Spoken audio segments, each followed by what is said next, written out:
Здравствуйте, уважаемые телезрители! В студии Арифа Кабба мы вновь собрали для вас самые важные события и тенденции вокруг Абхазии. Все, что актуально на данный момент, что касается нас прямо или косвенно, или влияет на имидж республики. Итак, начнем.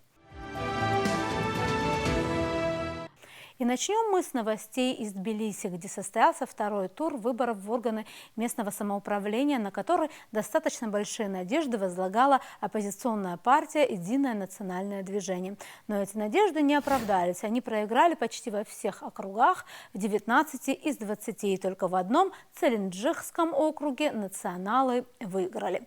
Но, как пишут многие наблюдатели, такие итоги мало устраивают так называемых националов. Сразу после провозглашения результатов послышались протесты со стороны проигравших в выборах, и было явно выражено нежелание признавать итоги этих выборов. В том числе не признавать итоги выборов призвал своих единомышленников экс-президент Грузии Михаил Саакашвили, который вот уже более месяца находится в тюрьме, в которую он был заключен сразу после первого своего возвращения в Грузию после 2013 года. Оказавшись в тюрьме, Саакашвили заявил, что он считает себя политзаключенным и объявил голодовку. Практически каждый день с того момента отдельным пунктом в СМИ идет информация о том, как себя чувствует экс-президент. «Госпереворот имени Саакашвили» – так называется статья, которая вышла в издании «Эхо Кавказа». В ней рассказывается о том, что Единое национальное движение с сегодняшнего дня планирует начать перманентные акции протеста в городе Руставе, рядом с тюрьмой, где содержится Михаил Саакашвили. Также в материале говорится о том, что в службе госбезопасности Грузии заявили о готовящихся провокациях с целью насильственного свержения власти. Как заявил председатель Единого национального движения Ника Меля, митинги будут носить бессрочный характер до тех пор, пока экс-президента не переведут в многофункциональную гражданскую клинику. Свои заявления в преддверии этой акции сделала Государственная служба безопасности Грузии. Она сообщила о планах некоторых оппозиционных партий дестабилизировать ситуацию в Грузии. По данным СКБ, кроме прочего, реальные опасения, что будет разыгран сценарий ликвидации одного из лидеров оппозиции. Согласно этим же данным, руководит всем тем, что происходит вокруг тюрьмы, сам Саакашвили, и пользуется при этом свиданиями со своими доверенными людьми, через которых озвучивает призывы к действиям. Цитата: «Указанные действия, направленные на насильственное свержение власти, планируются осужденным Михаилом Саакашвили, который через людей, навещающих его в тюрьме, дает директивы лидерам различных оппозиционных партий», говорится в сообщении грузинского СКБ. Сторонники же Саакашвили или представители оппозиции подобные размышления и предположения отвергают, называя службу госбезопасности Грузии местом сплетен. Цитата: «Служба государственной безопасности превратилась в место для сплетен. Серьезно комментировать сплетни я не могу. В основном они сплетничают, доносят эти слухи до Бедзины, чтобы он мог спокойно спать», заявил один из лидеров Единого национального движения. Другой его однопартиец назвал заявления СКБ бессовестными, подчеркнув, что серьезнейшие обвинения не были подкреплены доказательствами. Они зафиксировали свое желание, заявили, что хотят задержать людей, которые борются с этим режимом безо всяких доказательств, без фактов. Государственный институт ничем не отличается от желтой прессы. Уже несколько недель мы слушаем заявления, которые не подкреплены какими-либо доказательствами. Все эти заявления только ради того, чтобы выйти и посплетничать, сказал другой оппозиционер. Некоторые наблюдатели, комментируя все, что происходит сейчас в Тбилиси, выражают опасения, что привычка аннулировать выборы становится в Грузии опасным трендом. Здравствуйте, Лейла. Здравствуйте, Арифа.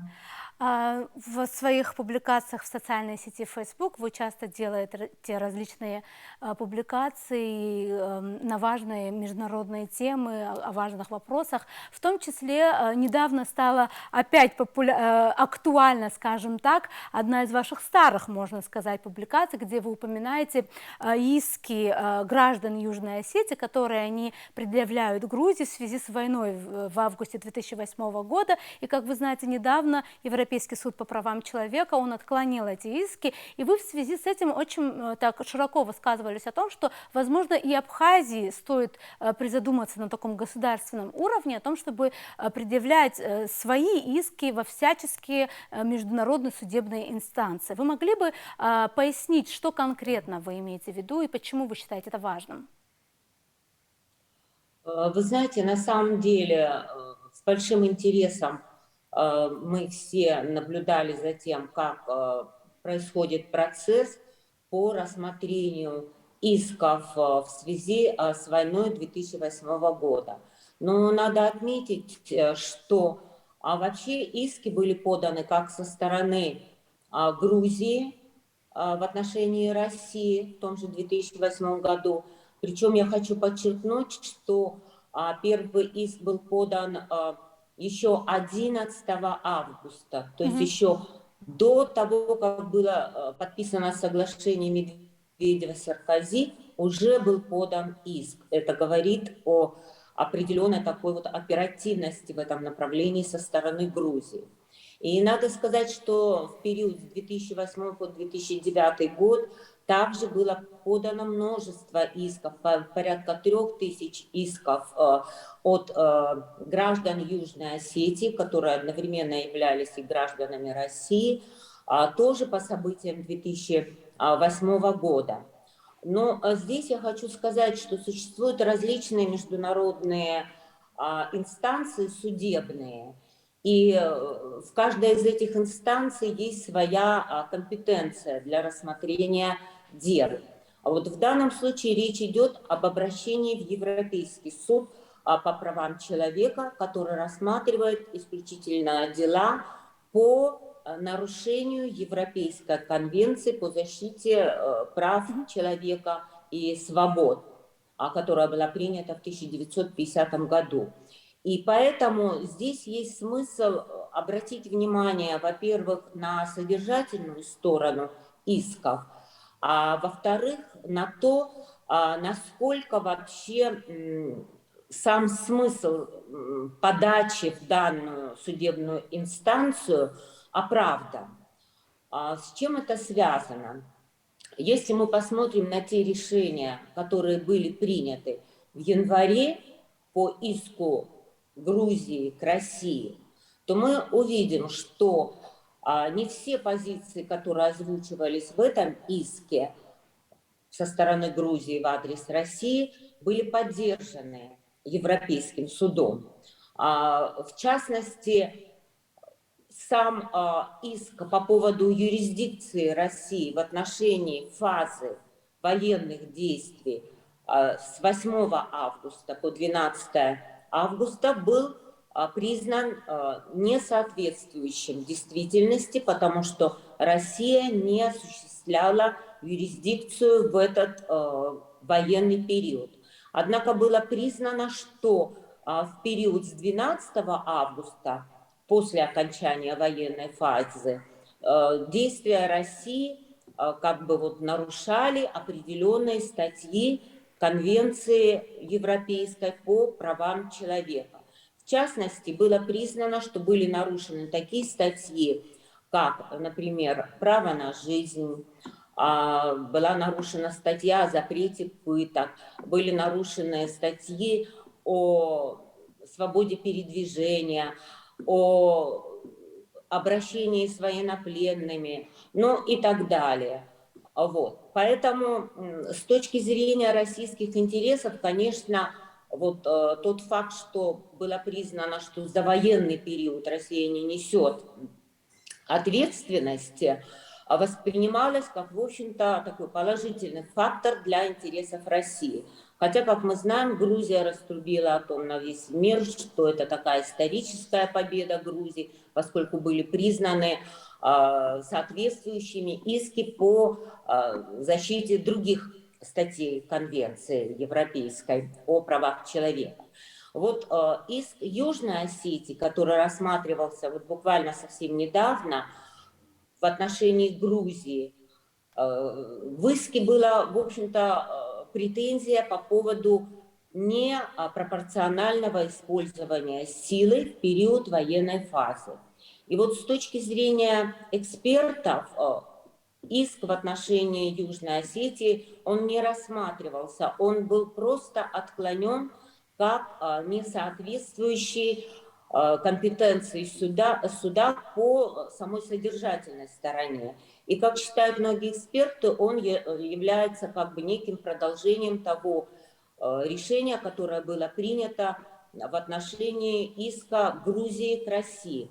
То есть сказано было о том, что Грузия не несет ответственности за события военной фазы в период с 8 по 12 августа, потому что она не осуществляла реальный контроль над территорией, то есть она не обладала реальной юрисдикцией на территории Южной Осетии, хотя обладала формальной юрисдикцией.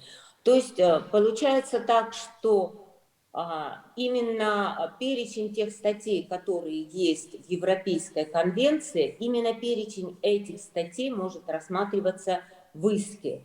И в этом смысле, учитывая тот факт, что всем было очевидно, что Грузия совершила вооруженную агрессию против гражданского населения Южной Осетии, против мирных граждан, тем не менее, такого рода претензия не рассматривается, потому что в самой Европейской конвенции нет статей, в которых бы говорилось об осуждении вооруженной агрессии, скажем, об осуждении таких преступлений, как, скажем, геноцид, военные преступления и так далее. И вот в этом смысле, вот как мне кажется, если мы будем думать о том, какова должна быть стратегия по озвучиванию тех серьезных претензий в отношении Грузии, которые имеются по Абхазии, мы, наверное, должны принимать во внимание, что в самой Европейской конвенции нет тех статей, которые позволили бы нам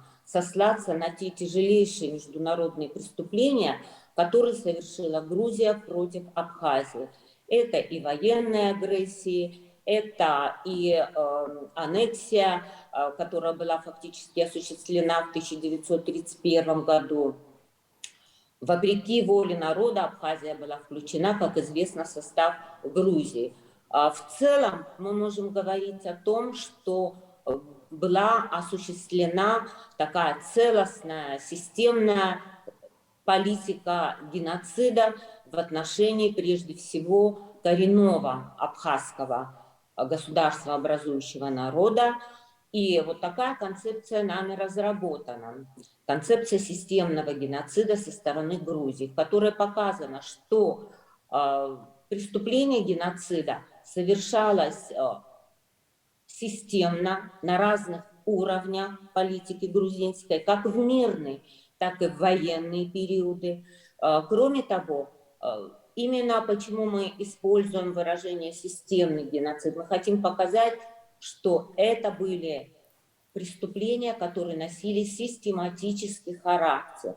То есть это были постоянно повторяющиеся преступления. Ну, я не буду сейчас вот за неимением достаточного времени опираться на все эти факты, которые у нас имеются. Запрет на абхазский язык, как мы помним, в 30-е и 40-е годы, вплоть до смерти Сталина, эта практика применялась, когда вообще абхазский народ был объявлен не народом, который имеет свою историю, свою историческую память, свой язык и свою идентичность.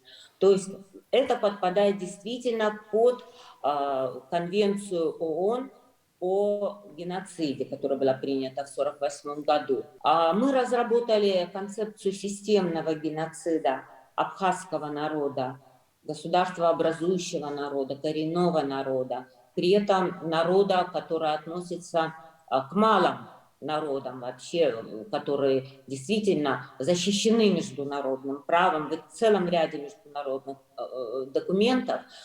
В этом смысле вот концепция системного геноцида, она показывает именно систематический характер и системный характер, потому что она осуществляла в разных форматах.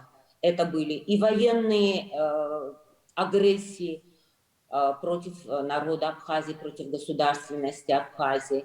Это были и периоды мирного относительно, так сказать, сосуществования Абхазии и Грузии в рамках единой грузинской союзной социалистической республики. Как мы знаем, по воле Сталина и Берия Абхазия была включена насильственно в состав Грузии.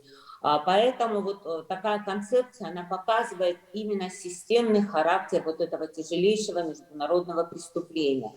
Конечно, вот с такой концепцией, если мы планируем именно такую концепцию, а именно она показывает реальный характер тех преступлений, которые были совершены против Абхазии, с такой концепцией, конечно, в Европейский суд по правам человека мы обращаться не можем, потому что в самих статьях нет никакого упоминания о такого рода преступлении. Тогда куда мы можем, Лейла, простите за то, что вас перебиваю, но все-таки я поняла вашу мысль, что с такой концепцией обращаться в Европейский суд по правам человека просто даже не имеет смысла. Тогда куда, допустим, обращаться можно с ним? На самом деле существуют различные международные судебные инстанции. В частности, есть Международный уголовный суд, который не является такой структурой в системе ООН.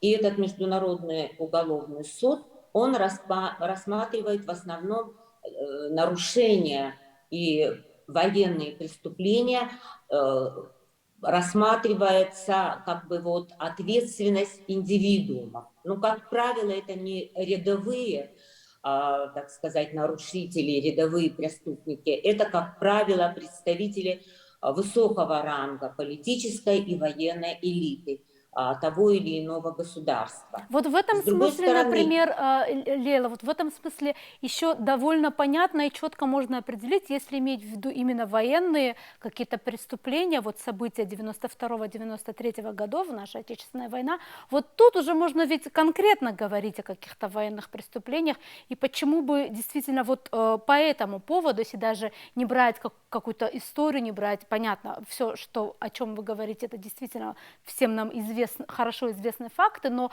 вот когда это ближе к нам, когда это вот свежо, это вот то, что было вот в недавнем прошлом, можно сказать, имея в виду Отечественную войну, и это бы, может быть, действительно было бы актуально для всех этих международных инстанций, больше, чем то, что было в 1931 году.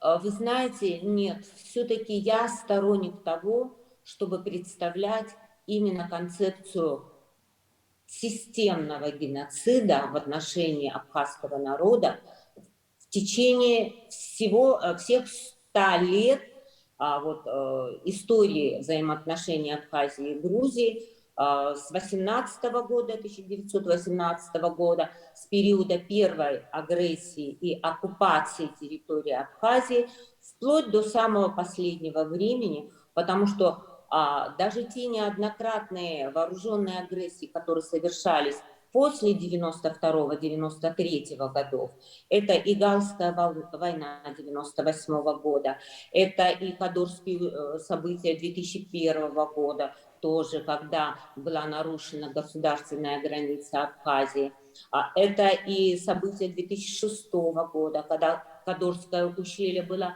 оккупировано грузинскими войсками. Понимаете, я не считаю, что мы должны разделять все эти события и рассматривать их по отдельности.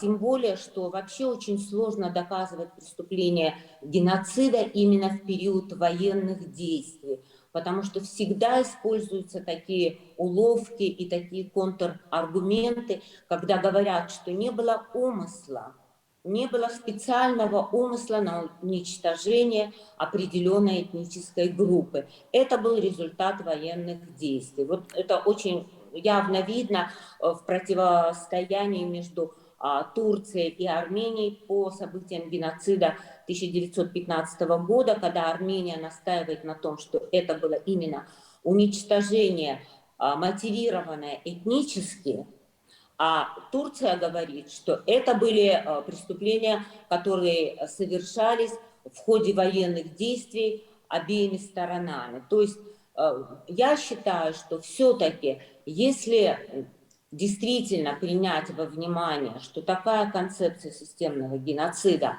должна быть представлена на международном уровне, то более эффективно для нас работать именно с системой ООН.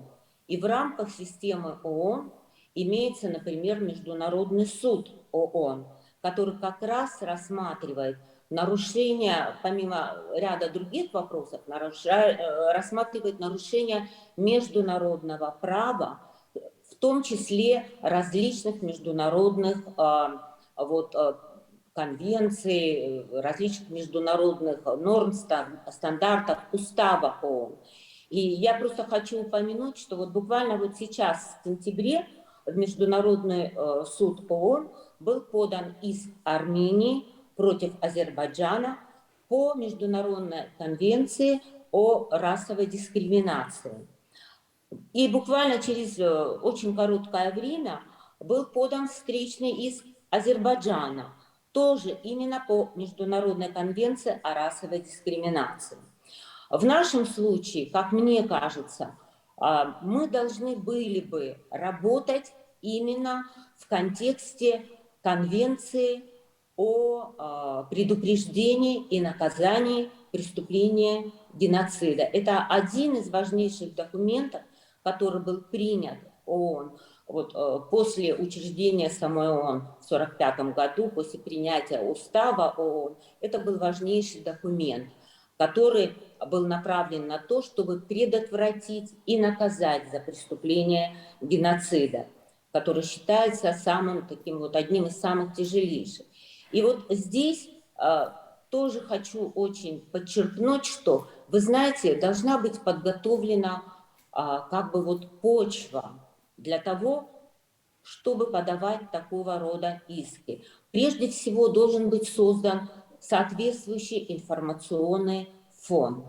То есть вот то, о чем мы говорим, о тех преступлениях, я подчеркну, что вообще международное право, оно разделяет разного рода правонарушения в международном контексте. Есть правонарушения, которые не считаются международными преступлениями. Это какие-то международные споры между государствами по разным каким-то локальным вопросам. Но есть такие противоправные деяния, которые относятся к разряду международных преступлений. И вот в отношении Грузии хочу подчеркнуть, мы должны говорить именно о совершенных международных преступлениях, тяжелейших. Это и военная агрессия, оккупация, аннексия, и сама политика геноцида направлена на уничтожение определенной этнической группы.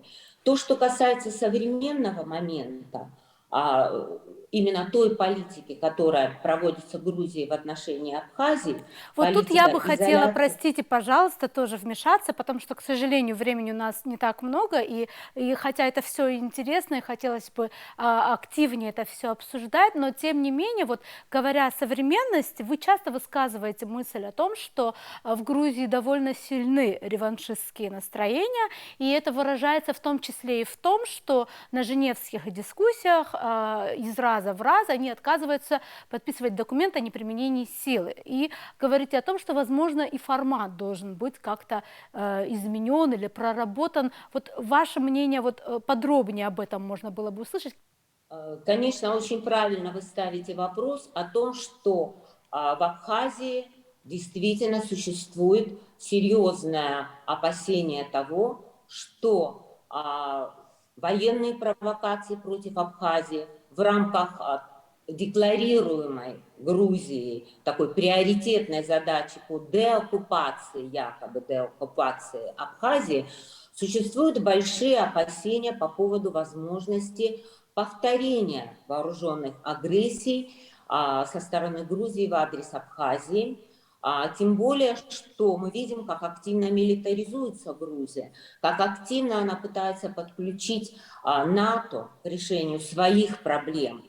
связанных с так называемой территориальной целостностью Грузии, которая, в общем-то, не существует и не имеет права вообще подразумевать ни исторически, ни в правовом контексте территорию Абхазии как часть Грузии. Это отдельный разговор, конечно, не сегодня, в другом каком-то, может быть, мы еще в формате обсудим эту тему. Но дело в том, почему я говорю о том, что и современный этап мы должны рассматривать как продолжение политики геноцида, потому что в Конвенции ООН указано, что создание предумышленных условий, направленных на уничтожение народа, также является преступлением геноцида. И вот те условия, которые сегодня создаются в отношении Абхазии, в отношении всего народа Абхазии, и особенно в отношении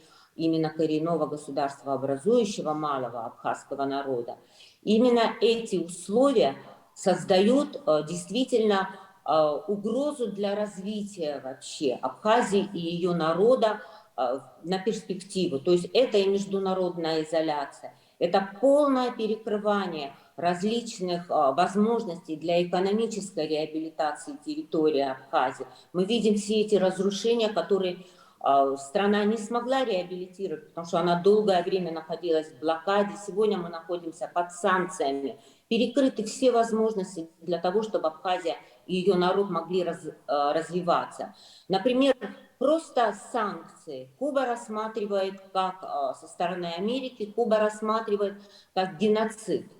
Фактически вот на основании вот этой статьи Конвенции ООН о геноциде, статья 2С, о создании условий для фактически перекрывания развития народа, фактически его уничтожения другим путем, мирными средствами. И вот именно в таком системном виде концепция геноцида выглядит убедительнее, чем если мы будем рассматривать какие-то отдельные периоды, допустим, период 92-93 года, или там период 98 года, или период 30-х, 50-х годов. Мы должны показать, что абсолютно все действия Грузии, как мирного периода, так и военных периодов, были направлены на уничтожение идентичности абхазов, абхазского народа, как физически, так и ментально, так и морально и так далее. Поэтому, как мне кажется, в ООН, вот вы сейчас сказали о женевских дискуссиях, это вообще, опять же, отдельная тема, наверное, стоило бы о ней поговорить предметно, отдельно, потому что и у нас, у Абхазии, есть свои собственные предложения для того, чтобы в рамках соглашения Медведева-Саркози, потому что женевские дискуссии осуществляются именно в рамках этого соглашения. И вот определенные пункты этого соглашения позволяют и Абхазии выступить с новыми подходами для обеспечения надежной безопасности Абхазии и Южной Осетии и всего региона, потому что региональная безопасность тоже рассматривается в рамках соглашения Медведева-Саркози. И здесь у нас есть действительно очень конкретные предложения, так называемая абхазская платформа безопасности, потому что один из самых уязвимых малых народов и малых государств в нашем регионе – это именно Абхазия и народ Абхазии. И исходя из всех международных норм, мы имеем полное право выступить со своим собственным видением обеспечения региональной безопасности и в рамках региональной безопасности обеспечения безопасности Абхазии и Южной Осетии. Я считаю, что мы должны все-таки очень предметно поговорить о том, как дополнить существующую повестку содержательную женевских переговоров с тем, чтобы она работала не только на интересы Грузии, потому что мы знаем, сегодня Грузия использует эту площадку именно для того, чтобы озвучить постоянные претензии к Абхазии, переформулировать итоги войны. И если вы посмотрите пресс-релизы грузинской стороны, то вы увидите, какой перечень вообще фактически преступлений озвучивается в адрес Абхазии. В то время как с нашей стороны, все-таки, на мой взгляд, не озвучивается адекватной такой вот концептуальной базы, претензионной в отношении Грузии, что мы просто обязаны это сделать и в рамках принципа взаимности, как наиболее адекватной стратегии в отношении враждебного государства, и в рамках тех международных стандартов и норм, которые направлены на защиту малых государств и малых народов. Прежде всего речь идет о принципе праве народов на самоопределение, который рассматривается, например, резолюцию ООН 1952 года. Именно принцип права на самоопределение народов рассматривается как основная предпосылка для реализации прав человека. И вот, опираясь на вот этот принцип, мы должны сделать вывод, куда нам обращаться со своими претензиями. Прежде всего, мы должны работать на разных международных площадках ООН для создания определенного информационного фона. Я не называю сейчас конкретно эти информационные площадки, потому что мы прекрасно знаем, как только Грузия об этом узнает, она сделает все для того, чтобы не допустить Абхазию туда. А мы можем туда сегодня попасть. И кроме того, Арифа, вот очень хочется мне упомянуть, понимаю, что времени очень мало, но это не совсем правильно, когда говорят, что у нас нет абсолютно никаких возможностей попасть даже на заседание Совета Безопасности ООН. Несмотря и какие у нас есть возможности попасть туда? Вот я сейчас хочу очень коротко сказать, и, может быть, будет когда-то возможность, мы об этом поговорим еще подробнее. Я просто приведу пример. Вот Косово не член ООН, но мы знаем, что Косово участвовало в заседании Совета Безопасности ООН. Донбасс, ДНР и ЛНР, мы знаем, вообще не признаны никем, в общем-то. Вот, рассматриваются как часть Украины до сих пор, даже России. Тем не менее, вот в 2020 году даже вопрос Донбасса рассматривался на Совете Безопасности ООН, и присутствовали представители этих республик на Совете Безопасности ООН. Это осуществлялось в рамках особого процедурного принципа. Он называется формула Арии. Это формула по имени венесуэльского дипломата Диего Арии, который был представителем в Совете Безопасности ООН в 1992 году. Это особый такой, знаете, полуофициальный формат для предоставления информации о том или другом конфликте, о той или другой угрозе международной безопасности или потенциальный конфликт, или существующий конфликт. И вот существует такая возможность, что определенные члены ООН могут инициировать этот формат в отношении представления позиции Абхазии на площадке Совета Безопасности ООН. Спасибо большое, это очень интересно, и вы меня вдохновили продолжить в формате и в рамках другой передачи. Возможно, в декабре, как мы знаем, будет очередной раунд женевских дискуссий, и, возможно, вот наша сегодняшняя беседа будет продолжена аккурат перед этими дискуссиями, и она действительно интересна. Это очень интересный формат, о котором вы говорили, который, возможно, действительно будет и для нас актуален. Спасибо вам за это интервью, и я уверена, что мы еще продолжим эту беседу. Спасибо большое.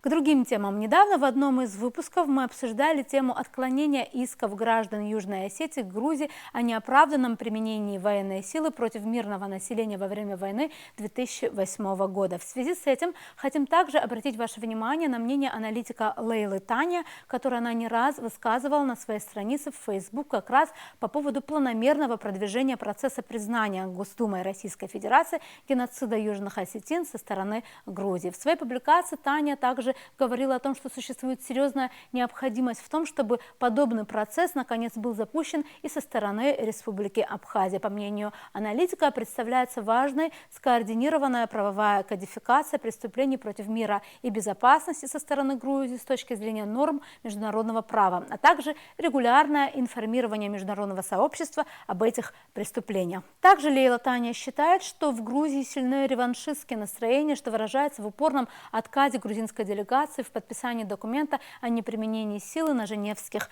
дискуссиях. Об этих и других вопросах чуть более подробно мы хотели бы поговорить с самой Лейлой Тани. Пожалуй, это все темы, на которых мы хотели бы сосредоточить ваше внимание на этой неделе. Мы по-прежнему будем продолжать держать руку на пульсе событий и отслеживать самые важные и интересные события вокруг Абхазии. До новых встреч в эфире.